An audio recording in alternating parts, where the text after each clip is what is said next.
दोस्त ये वीडियो हर उस स्टूडेंट के लिए रेलिवेंट है जो जैन 26 या फिर फ्यूचर अटेम्प्ट्स को पास करना चाहता है श्योर शॉट। डजेंट मैटर फिर आप फर्स्ट अटेम्प्ट लिख रहे हो, सेकंड अटेम्प्ट लिख रहे हो, थर्ड अटेम्प्ट लिख रहे हो, डजेंट मैटर आप इंटर लिख रहे हो, फाइनल लिख रहे हो, फाउंडेशन लिख रहे हो, डजेंट मैटर आप रैंक लाना चाहते हो, बोथ ग्रुप पास करना चाहते हो, सिंगल ग्रुप पास करना चाहते हो, doesn't matter for every CA student this is like the gateway for them to pass their exams and achieve their goal. साथ ऐसी स्ट्रेटजीज बताऊंगा दोस्त जो मैनेजमेंट कंसल्टिंग स्टाइल पे बेस्ड है, एकदम साइंटिफिक लॉजिकल पॉइंट्स हैं, कुछ भी फालतू बातें नहीं करने वाला, हवा में बातें नहीं करने वाला, एकदम इन डेप्थ आपको 7 ऐसी स्ट्रेटजीज बताऊंगा which will help you pass you C exams sure shot. ठीक है, एंड इनफैक्ट इसी अटेम्प्ट के अंदर 2-3 ऐसे स्टूडेंट्स हैं जो पिछले 3-4 अटेम्प्ट से अटके हुए थे, पास नहीं हो पा रहे थे, उनको मैंने स्ट्रेटजी सजेस्ट करी थी। आई हेल्प देम एनालाइज कि इनमें से कौन सी उनकी स्ट्रैटेजी है जो मिस हो रही है, जो उन्होंने अब तक फॉलो नहीं करी, इंप्लीमेंट नहीं करी, and when they analysed and they worked on it, वो इस अटेम्प्ट में आज पास हो गए। ठीक है, and it feels so proud to tell you कि वो लोग इस अटेम्प्ट में पास हुए हैं because of these points, because of thinking कि उनसे इनमें से क्या मिस हो रहा था। ठीक है, सो दोस्त आगे बढ़ते हैं। काफ़ी साइंटिफिक पॉइंट्स हैं बट ऑब्वियसली मैं डेप्थ में बात करूँगा, हवा में बातें नहीं करने वाला, तो वीडियो लंबा हो सकता है। Make sure you watch it till the end. ठीक है, सबसे पहले दोस्त अगर मुझे बताना हो तुम्हारा स्कोर आता कैसे, जो भी तुम्हारा स्कोर आ रहा है, that is basically function of 2 things. ठीक है, सबसे पहला कि आप कितने मार्क्स का पेपर अटेम्प्ट करके आए हो। ठीक है, दूसरा उसमें कितनी एक्यूरेसी से अटेम्प्ट करके आए हो। ठीक है, इन दोनों फंक्शन से आपका डिटरमाइन होता है स्कोर। ठीक है, एक तीसरा फैक्टर भी है but that is not that significant enough, वो है आपका जो भी इवेल्युएटर है, ठीक है, उसकी सब्जेक्टिविटी का फैक्टर, कि वो कितना सब्जेक्टिव हो गया है वहाँ पे। ठीक है, मे बी आपके गलत आंसर को भी सही कर दे रहा है, वो इतना सिग्निफिकेंट नहीं है। हाँ आई नो वो है, डिनाई नहीं कर रहा, लेकिन इतना सिग्निफिकेंट नहीं है। ठीक है, ज़्यादा अफेक्ट नहीं होते उससे आपके मार्क्स। ठीक है, ये 2 आपके सिग्निफिकेंट है। ठीक है, अब मैं जो आपको पॉइंट्स बताऊंगा वो सारे डायरेक्टली और इनडायरेक्टली इन दोनों फैक्टर्स को अफेक्ट करते हैं, इन दोनों फंक्शंस को अफेक्ट करते हैं, that's why they determine your score. ठीक है, सबसे पहला दोस्त कवरेज, सिलेबस का कवरेज दोस्त हमें इंश्योर करना है कि हम 80 से 95% सिलेबस कवर करके जाएं एग्जाम्स के अंदर। एंड इतना ब्रॉड रेंज मैंने क्यों दिया है, क्योंकि दोस्त सबको रैंक तो नहीं लाना, जिसको रैंक लेके आना है वो 95% कवर करके जाए, 90 का कवर करके जाए, जिसको बोथ ग्रुप टारगेट है वो 80% के आसपास का करके जाए, जिसको रैंक नहीं एम करना मे भी। ठीक है, सो मैंने बोला यही सारी स्ट्रैटेजीज हैं जिससे आपकी तीनों चीज़ें मीट होंगी, both group, single group and rank. ठीक है, अब आपको क्या चाहिए उस हिसाब से आपको ज़्यादा करना पड़ेगा या फिर कम करना पड़ेगा, लेकिन इतना तो करना पड़ेगा दोस्त। ठीक है, अब जब मैं ये चीज़ बोल रहा हूँ एटलीस्ट 95% सिलेबस कवरेज, तो मैं सिलेबस कवर करने की बात कर रहा हूँ, मैं मार्क्स कवरेज की बात नहीं कर रहा हूँ। बिकॉज मे बी काफ़ी स्टूडेंट इसको ऐसा इंटरप्रेट कर सकते हैं कि मे बी 100 मार्क्स का पेपर आता है ना भैया, देखो तो ये मेरे कोर्स में 10 चैप्टर है, 10 में से ये 5 चैप्टर हैं जिनमें से 80% मार्क्स का पूछा जाता है, तो मैं वो 5 चैप्टर कर लेता हूँ तो मेरा हो गया 80% कवरेज। नहीं राजा, मैं वैसा नहीं बोल रहा हूँ, मैं कह रहा हूँ सिलेबस 80% कवर होना चाहिए, मार्क्स नहीं, सिलेबस 80% कवर। तो अगर 10 चैप्टर हैं उसमें से तुम्हारा 80% सिलेबस, 8 चैप्टर तो होने चाहिए अच्छे से। ठीक है, that's what I mean by it, not the marks thing. ऐसा मैं क्यों बोल रहा हूँ दोस्त, सबसे पहली चीज़ तो तुम्हें नहीं पता कि कौन सा चैप्टर का वेटेज कितना आएगा एग्जाम में, तो जो तुम मे बी जिस बेस पे तुम बोल रहे हो कि इससे ये 5 चैप्टर का वेटेज 80% है, वो तुम किसी दूसरे ABC वीडियो से देख के आए हो, पास्ट ट्रेंड से देख के आए हो, वो ज़रूरी नहीं तुम्हारे टाइम में फॉलो होगा। इसे खुद का ट्रेंड फॉलो नहीं कर रहा, खुद का वेटेज नहीं फॉलो कर रहा, तो जो भी तुम ABC देख के आओ जरूरी थोड़ी वो फॉलो होगा। ठीक है, that is on the past basis, not the future prediction. इसलिए हमें इंश्योर करना होगा कि हमारा सिलेबस 80 से 95% कवर हो। ऐसा मैं क्यों बोल रहा हूँ समझना। ठीक है, तो देख अगर तुम्हें चाहिए कि तुम 80% से 90% पेपर अटेम्प्ट करो, ठीक है, 80% से 90% पेपर अटेम्प्ट करो, तो तुम्हारा सिलेबस अराउंड 80% के आसपास होना चाहिए कवर। ठीक है, ठीक है, इसमें जाके तुम 80-95% का अटेम्प्ट करके आ पाओगे। अब लेट्स से सपोज करो अगर तुम्हारी एवरेज एक्यूरेसी 80% की है, अगर तुम्हारी एवरेज एक्यूरेसी 80% की है, ठीक है, तो तुम 80% अटेम्प्ट करके आए, उसमें 80% तुम्हारी एक्यूरेसी है ऑन एन एवरेज साइड, तो तुम 64 के आसपास मार्क्स स्कोर करते हो। ठीक है, अगर तुम इससे ज़्यादा अटेम्प्ट करोगे तो ये तुम्हारे मार्क्स और ज़्यादा हो जाएंगे, 60s की लाइन में आएंगे। लेकिन ठीक है, अब इस 60s की लाइन में तुम्हारे मार्क्स आ रहे हैं, इसमें से सब्जेक्टिविटी डालो एग्जामिनर की, कोई कितना से भी बड़ा धुरंधर क्यों ना हो जाए, कितनी अच्छा पेपर क्यों ना लिख के आ जाए, 7-8 मार्क्स तो तुम्हारे एग्जामिनर सब्जेक्टिविटी के काटेगा ही काटेगा। मेरे काटे हैं, सबके काटे हैं, AR1 के भी कटते हैं सब्जेक्टिविटी के चक्कर में। ठीक है, तो इसमें से तुम 7 मार्क्स तो ऐसे ही हटा दो, आगे 50s की लाइन में पहुंच गए, 50s की लाइन में पहुंच गए तुम इससे।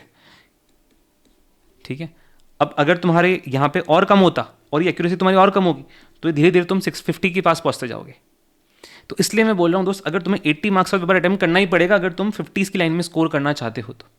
ठीक है, इतना तो तुम्हें अटेम्प्ट करना पड़ेगा, इतना तुम अटेम्प्ट तब कर पाओगे दोस्त जब तुम्हारा 80% से 90% के बीच का सिलेबस कवर हो रखा हो, not just the marks thing.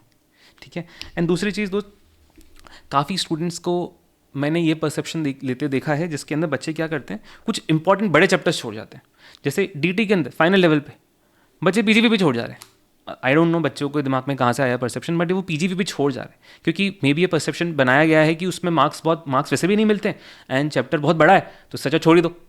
ठीक है, ठीक है दोस्त, अगर तुम्हें छोड़ना है तो छोड़ो, लेकिन तुम ये भी तो समझो ना कि वो चैप्टर इतना इंपॉर्टेंट है कि ऐसे ही उसको 14 मार्क्स से लेके 14 का तो देखो कंपलसरी आना ही है क्वेश्चन डिस्क्रिप्टिव के अंदर, जनरली रहता ही है, 14 मार्क्स से लेके 25 मार्क्स तक का वेटेज ऐसे ही ईजिली डाल सकता है उसको। ठीक है, जनरली 14 मार्क्स का डिस्क्रिप्टिव रहता है, प्लस एमसीक्यू के अंदर 4-5 मार्क्स का और आ सकता है। तो रेंज इतनी बड़ी हो सकती है ऐसे की उस चैप्टर के लिए। ठीक है, पहली चीज़ तो ये है, इतनी बड़ी रेंज दे सकता है इसे। ठीक है, एंड दूसरी चीज़, अगर तुम इसको छोड़ के जा रहे हो तो तुम्हारे पास ऑप्शन ही नहीं है कि तुम इसको अटेम्प्ट कर पाओगे। तो सब जो मैं तुम्हें यहाँ बोल रहा था कि 80 मार्क्स का तुम्हें अटेम्प्ट करना है, तुमने 20 मार्क्स के आसपास का तो यहीं खो दिया। अब तुम्हें बाकी पूरा पेपर आना ही चाहिए, अटेम्प्ट करना ही पड़ेगा, देयर इज नो ऑप्शन। और ये ऊपर से आता है डिस्क्रिप्टिव में, वो कंपलसरी में आता है फर्स्ट क्वेश्चन में, तो इतने तो तुम्हारे गए।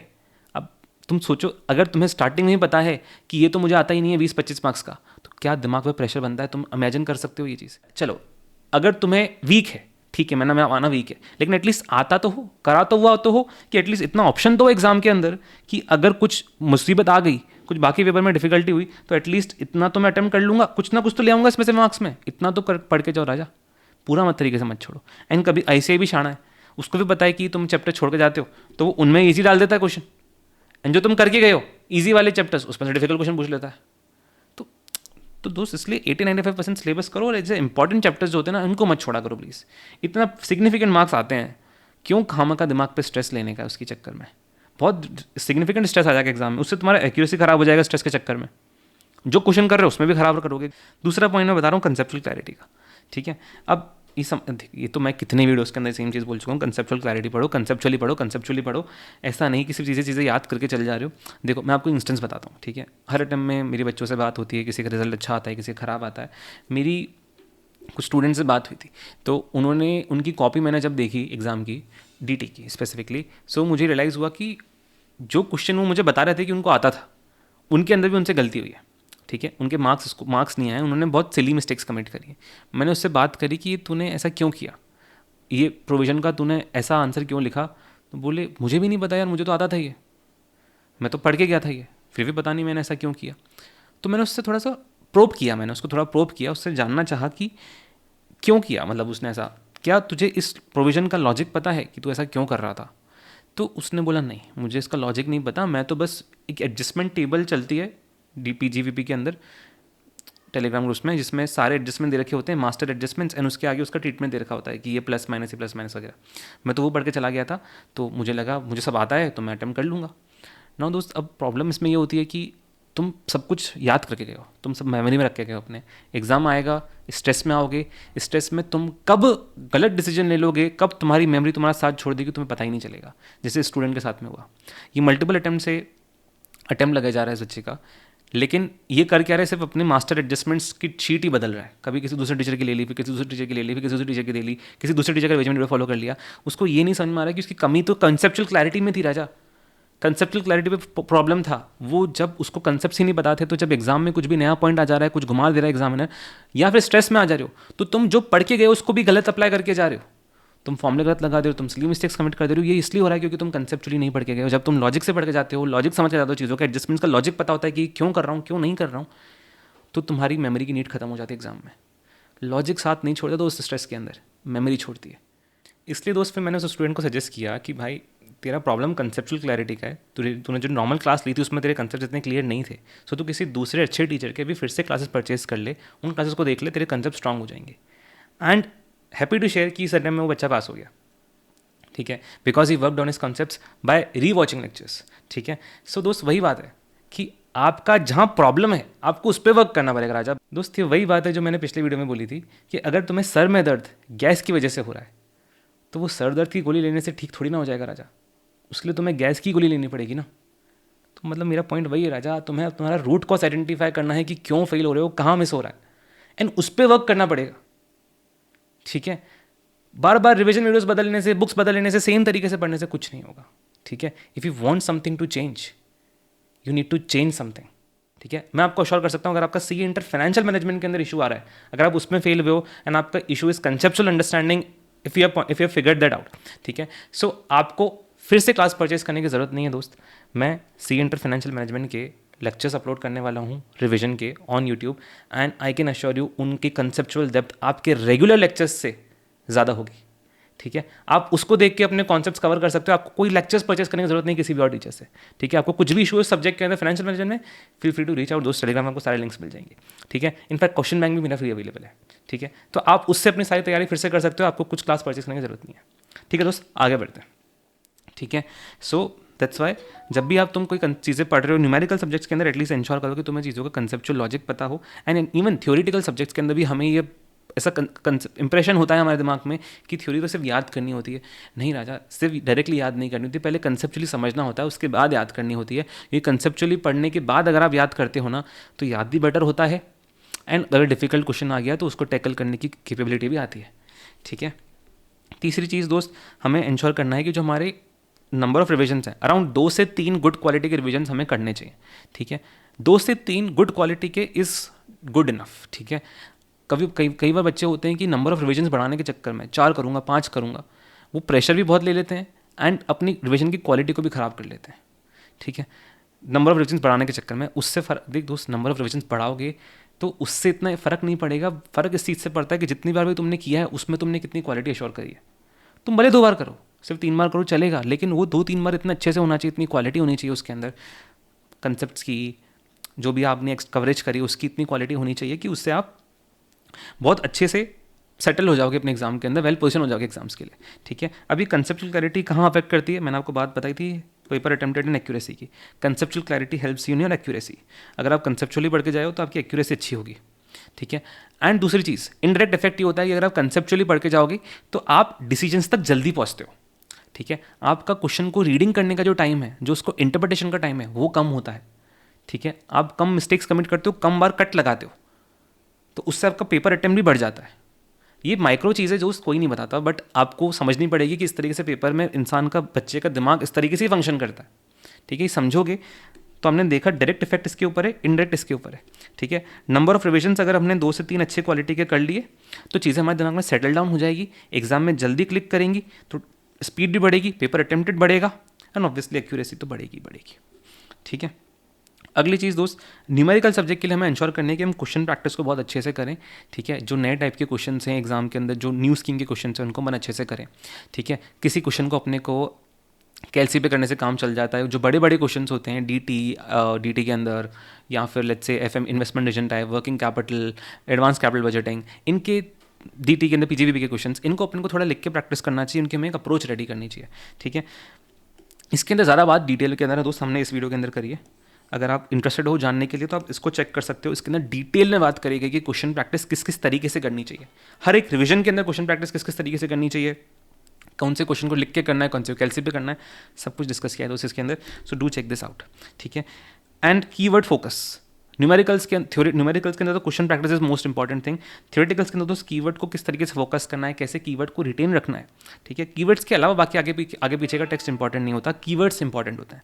ठीक है, वो हमें रिटेन होना चाहिए, वो हमें रिप्रोड्यूस करना है एग्जाम के अंदर। उसके ऊपर डिटेल डिस्कशन दोस्त इस वीडियो के अंदर हुआ है। तो इस पॉइंट का अगर आपको डिटेल डिस्कशन चाहिए दोस्त, आई विल रिकमेंड कि आप ये वीडियोस चेक करो, काफ़ी डिटेल में डिस्कशन हुआ है इसके अंदर। ठीक है, आपको काफ़ी क्लैरिटी मिलेगा। अगली चीज़ दोस्त, हर पेपर के लिए, हर आपका जो सब्जेक्ट है पेपर के लिए, आपको ट्राई करना चाहिए कि आप 2 से 3 फुल कोर्स मॉक टेस्ट दे सको। And I am talking about full course mock test दोस्त, not chapter wise test. Full course is the most important thing. And foundation और इंटर के लिए तो आपके लिए नेसेसरी चीज़ है कि 2 से 3 आप दो ही दो। ठीक है, फाइनल के अंदर रिकमेंडेटरी है कि आप दे दो, not absolutely necessary, because final में आके बच्चे को इतना क्लैरिटी आ जाता है कि पेपर किस तरीके से कंडक्ट करना है। ठीक है, अब फाइनल के अंदर आप 1 दे दो, 2 दे दो, किसी सब्जेक्ट के अंदर 1 दे दिया, किसी में 2 दे दिए, चलता है। ठीक है, फाइनल के लिए थोड़ा वेरिएशन पॉसिबल है। अगर आप कंफ्यूज हो कितने देने चाहिए, maybe you can reach out to me on Telegram, अपन डिस्कस कर लेंगे, बट इंटर फाउंडेशन में एब्सोल्यूट नेसेसरी। ठीक है, अब मॉक टेस्ट आपको क्या हेल्प करता है दोस्त, मॉक टेस्ट आपको एक तरीके से नेट प्रैक्टिस है आपके लिए। ठीक है, आपको मालूम पड़ता है कि आप कहाँ गलतियाँ करते हो, आपका पेपर अटेम्प्टेड क्यों कम हो जा रहा है, आपकी स्पीड कहाँ कट जा रही है, आपकी एक्यूरेसी कहाँ कॉम्प्रोमाइज़ हो जा रही है, आप स्ट्रेस के अंदर क्या क्या गलतियाँ कर दे रहे हो। ठीक है, आपका जो रीडिंग टाइम है क्या आप उसको अच्छे से यूटिलाइज कर पाते हो, नहीं कर पाते हो, कौन से चैप्टर को मुझे पहले अटेम्प्ट करना चाहिए, किस चैप्टर को मुझे बाद में करना चाहिए, ये आपको एक्सपोज करता है एग्जाम सिचुएशन की तरफ मॉक टेस्ट।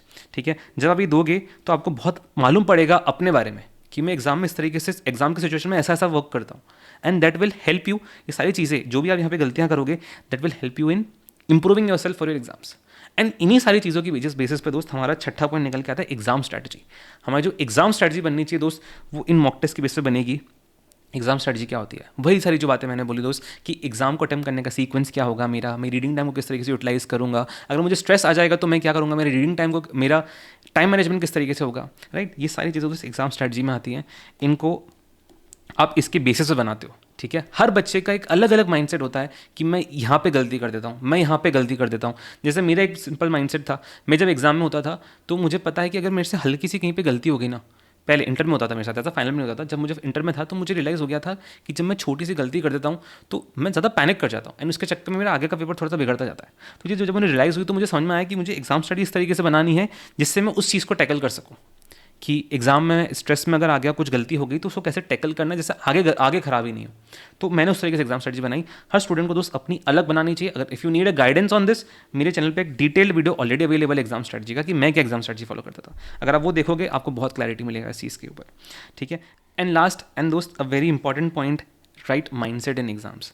दोस्त देख, इतने important exams, career defining exam जिसमें स्ट्रेस अलग लेवल का होता है, लाइक सी के exams, right, they are defining your career. तो उसमें बच्चा नेचुरली ऑलरेडी बहुत स्ट्रेस में होता है, ऊपर से वॉल्यूम ऑफ कोर्स इतना है कि स्ट्रेस नेचुरली आ जाता है।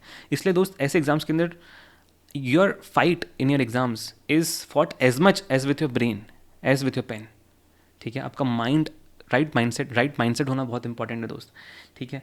मतलब काफ़ी स्टूडेंट्स को आप नोटिस करोगे कि वो एग्जाम में स्ट्रेस में आ जाते हैं, स्ट्रेस में आके गलती कमिट कर देते हैं, ठीक है, सिली मिस्टेक होने लग जाती है।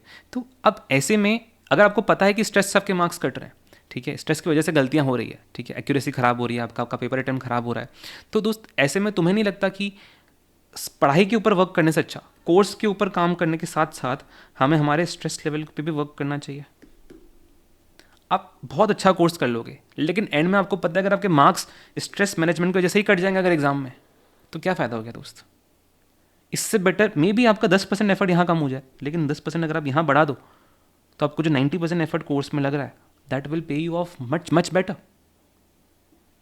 तो वही बात है दोस्त, आपका एग्जाम में आप राइट माइंडसेट के अंदर होना बहुत ज़रूरी हो, जिसमें आप स्ट्रेस को मैनेज कर पा रहे हो, जिसके अंदर आपकी जो गलतियां हैं, जिस वजह जो आपके कॉजल फैक्टर्स है जिसके जैसे आप गलतियां कमिट कर देते हो, उनको आप नेगेट डाउन कर सको, ठीक है। एंड इसकी बात भी दोस्त मैंने इस वीडियो के अंदर डिटेल में करी एग्जाम स्ट्रेटजी वाले में, कि मेरा माइंडसेट क्या होता था एग्जाम्स के अंदर, मैं किस एंड दोस्त उसके ऊपर काम करना पड़ता है। मे बी आपको बहुत सुपरफिशियल पॉइंट लग रहा हो कि भैया अब यही बच गया है कि राइट माइंडसेट पे भी काम करें, लेकिन दोस्त तुम्हें मैं बता रहा हूँ जब वो उतना इंपॉर्टेंट पॉइंट है उस पर काम करना पड़ेगा राजा, ये ऑटोमेटिकली नहीं आएगा। This needs working, this needs retraining your mind continuously whenever there are negative thoughts coming. Exam में आपको फॉलो करना होता है ये चीज़ें, तो आप एक बार ये देखोगे आपको और बेटर विजन आएगा इस चीज़ के ऊपर, ठीक है। एंड दोस्त एक बोनस टिप देना चाहता हूँ मैं, ठीक है। ये राइट माइंडसेट आपका एग्जाम का पेपर अटेम्प्टेड भी इंप्रूव करेगा, एक्यूरेसी भी इंप्रूव करेगा, एंड ऑब्वियसली एग्जाम स्ट्रैटेजी से तो आपकी दोनों चीज़ें इंप्रूव हो ही रही हैं, ठीक है। अब बोनस टिप देना चाहता हूँ दोस्त, एक इंट्रोस्पेक्शन, वेरी इंपॉर्टेंट पॉइंट दोस्त in this first world of reels and fast scrolls हम लोग कहीं इंट्रोस्पेक्शन करना भूल गए हैं दोस्त, ठीक है। हम लोग मल्टीपल स्ट्रैटेजी वीडियोस देखते हैं, ठीक है। इनफैक्ट ये भी आप देखोगे काफ़ी बच्चे यहाँ तक पहुँचे भी नहीं होंगे, ठीक है। काफ़ी बच्चे स्टार्टिंग के 2 मिनट में डिसाइड करके सजेस्टेड वीडियो में से किसी दूसरे वीडियो पे पहुँच चुके होंगे, ठीक है। Only selected few will be watching till here, and अगर आप देख रहे हो तो दोस्त ऑलरेडी तुम्हारा फोकस बेटर है, तुम्हारा अटेंशन बेटर है, तुम्हारा कंसंट्रेशन बेटर है, ठीक है। एक और चीज़ पे काम करना होगा दोस्त, इंट्रोस्पेक्शन, ठीक है। हम मल्टीपल स्ट्रैटेजी वीडियोस देखेंगे दोस्त, वो हमें फ़ायदा नहीं करेंगी, बट अगर हमने एक स्ट्रैटेजी वीडियो देख लिया एंड उसके ऊपर इंट्रोस्पेक्ट कर लिया कि इस वीडियो को मुझे अपनी लाइफ में अपनी प्रिपरेशन में कैसे उतारना है, that will definitely workout for you. मैंने दोस्त पूरी मेहनत करी इस वीडियो के अंदर एक वो चीज़ बताने की जिससे आपका एग्जाम्स बहुत अच्छे से निकल जाए, आपकी प्रिपरेशन बहुत अच्छे से हो जाए, लेकिन दोस्त वो तुम्हारा फ़ायदा तब करेंगे जब तुम इस वीडियो के एंड में रुक के इंट्रोस्पेक्ट करोगे, सोचोगे कि इस पॉइंट को मैं कैसे कैसे उतार सकता हूँ अपनी प्रिपरेशन के अंदर, कहाँ कहाँ मैं गलतियाँ कर रहा हूँ, कौन कौन से पॉइंट्स मुझसे मिस हो रहे थे, ठीक है। That will help you out, and not just in this point दोस्त, पढ़ाई में भी जब यहाँ पे भी आप गलती कर रहे हो, कहीं पे आप अटक रहे हो, कहीं पे आपका मॉक टेस्ट का आपको स्कोर मालूम पड़ा, आपको पता चला कि आप कहीं गलती कर रहे हो, कहीं आपके मार्क्स कट रहे हैं, दोस्त इंट्रोस्पेक्ट करो, सोचो कि ये गलती क्यों हुई, कैसे इसको मैं बेटर कर सकता हूँ, क्या मैंने स्ट्रेस में गलती कमिट करी, क्या मेरा कंसेप्चुअल मिस्टेक था, क्या मैंने इंटरप्रिटेशन में एरर कर दिया था, इस वजह से मेरे मार्क्स कट गए। दोस्त इन दिस जर्नी देख दोस्त, तुम लोग सब ना अगर यहाँ तक पहुँचे हो, इंटर तक पहुँचे हो, फाइनल तक पहुँचे, तो तुमने लाइफ में कुछ ना कुछ ऑलरेडी उखाड़ा है। ऐसा नहीं कि तुम ऐसे ही पहुँच गए यहाँ तक, तुम्हें ऑलरेडी कुछ पोटेंशियल है, इसलिए तुम यहाँ पे बैठे हो, राइट। तो तुम्हारा कंपटीशन सारे उन बच्चों के साथ में जिनमें ऑलरेडी पोटेंशियल है। अब तुम वहाँ से बेटर तब निकल के आते हो जब तुम बहुत छोटे छोटे इंक्रीमेंटल गेन्स करते हो, इंक्रीमेंटल गेन्स लेते हो। वो दोस्त इंक्रीमेंटल गेन्स कब आते हैं? जब आप छोटी छोटी अपनी गलतियों के ऊपर वर्क करोगे, उनको सुधारोगे, उसी से बूंद बूंद करके 2-2 मार्क्स बढ़ बढ़ के आप रैंक तक पहुँचते हो, ठीक है। एंड वो तब होता है जब आप अपनी छोटी छोटी गलतियां जो आप कमिट कर दे रहे हो, जो आपको पता है जिनसे आपके मार्क्स कट जा रहे हैं, उनके ऊपर इंट्रोस्पेक्ट करो कि गलती क्यों हुई। That's when they will work out for you, that's when you will get rank, that's where when you will clear both groups. And in fact जो बच्चे इस बार पास नहीं कर पाए एंड वो are looking to clear in Jan 26, तो सबसे पहला इंपॉर्टेंट पॉइंट जो तुम्हारे लिए वो ये है कि तुम हमारी अपनी सर्टिफाइड कॉपीज उठाओ, मंगाओ उनको, ठीक है। इस अटेम्प्ट की, पिछले अटेम्प्ट की, अपने मॉक टेस्ट की, सोचो कि ये गलती क्यों हुई। क्या ये कंसेप्चुअल मिस्टेक थी? क्या तुम्हारी टाइम मैनेजमेंट स्ट्रैटेजी सही नहीं थी? क्या तुम्हारी एग्जाम स्ट्रैटेजी सही नहीं थी? क्या मॉक टेस्ट में कमी रह गई थी? कहाँ कमी रह गई थी? एंड जहाँ कमी रह गई थी दोस्त, उस पर काम करना पड़ेगा। फिर से 2 महीने के अंदर फिर से सेम अप्रोच से पढ़ के, जैसे अपन पहले पढ़ रहे थे, से कुछ नया नहीं अचीव हो जाएगा दोस्त।